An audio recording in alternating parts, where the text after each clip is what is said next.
रामलाल, तुम अपनी बीवी से इतना क्यों डरते हो? मैंने अपने नौकर से पूछा।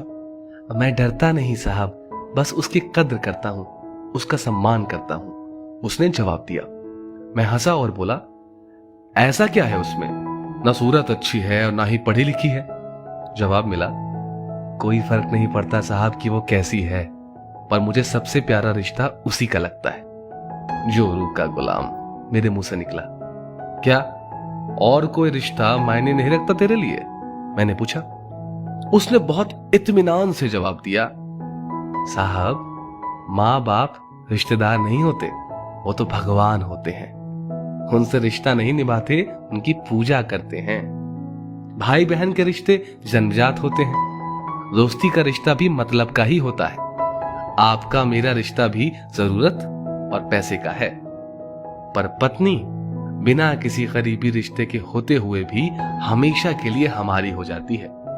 अपने माता पिता, परिवार के सब रिश्तों को पीछे छोड़कर हमारे हर सुख दुख की सहभागी बन जाती है, आखिरी सांसों तक। मैं अब बहुत ध्यान से उसकी बातें सुन रहा था।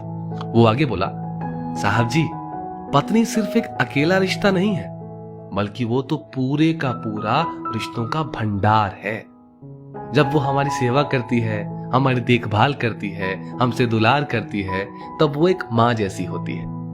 जब वो हमें जमाने के उतार चढ़ाव से आगाह करती है, और जब मैं अपनी सारी कमाई उसके हाथ पर रख देता हूं, क्योंकि जानता हूं कि वो हर हाल में मेरे घर का भला करेगी, तब वो पिता जैसी होती है।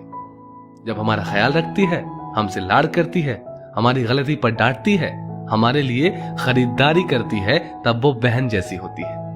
जब हमसे नई नई फरमाइशें करती है, नखरे करती है, रूठती है, अपनी बात मनवाने की जिद करती है, तब वो बेटी जैसी होती है। जब हमसे सलाह करती है, मशवरा देती है, परिवार चलाने के लिए नसीहतें देती है, झगड़े करती है, तब वो एक दोस्त जैसी होती है। जब वो सारे घर का लेन देन, खरीदारी, घर चलाने की जिम्मेदारी उठाती है, तो वो एक मालकिन जैसी होती है। और जब वही सारी दुनिया को, यहां तक कि अपने बच्चों को भी छोड़कर हमारी बाहों में आती है, तब वो पत्नी प्रेमिका, हमारी अर्धांगिनी और आत्मा होती है, जो अपना सब कुछ सिर्फ हम पर न्यौछावर करती है। मैं उसकी इज्जत करता हूं तो क्या गलत करता हूं साहब? एक अनपढ़ और सीमित साधनों में जीवन निर्वाह करने वाले व्यक्ति से जीवन का ये मुझे एक नया अनुभव हुआ। और वो कुछ ऐसा कि पत्नी के बीमार होने पर अगर पति सिर सहला दे तो वो गुलामी नहीं होती। अगर पत्नी टिफिन बना रही हो तो पति बच्चों के बाल बना दे तो वो गुलामी नहीं होती। पति नहाने के बाद तौलिया बिस्तर पर फेंकने की बजाय खूंटी पर टांग दे तो वो गुलामी नहीं होती। काम से लौटने पर पत्नी की मनपसंद चीज ले आए तो वो गुलामी नहीं होती। अगर पत्नी सफाई में लगी है, पति उसके लिए चाय बना दे तो वो गुलामी नहीं होती।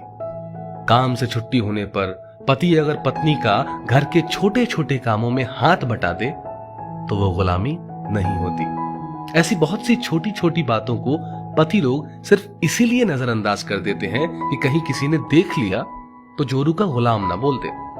जिंदगी आपकी है, पत्नी आपकी है, उसकी जिम्मेदारी आपकी है। लोगों के पास क्या है? सिर्फ जुबान नहीं चलाएंगे तो खाना कैसे बचाएंगे? ऐसे लोगों पर बिल्कुल भी ध्यान ना दें। अपनी पत्नी से बेहद प्यार करें। पति पत्नी के रिश्ते की डोर बहुत कोमल होती है।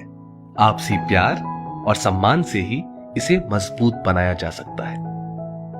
दोस्तों, स्टोरी को लेकर आपकी क्या राय है, नीचे कमेंट करके जरूर बताइएगा।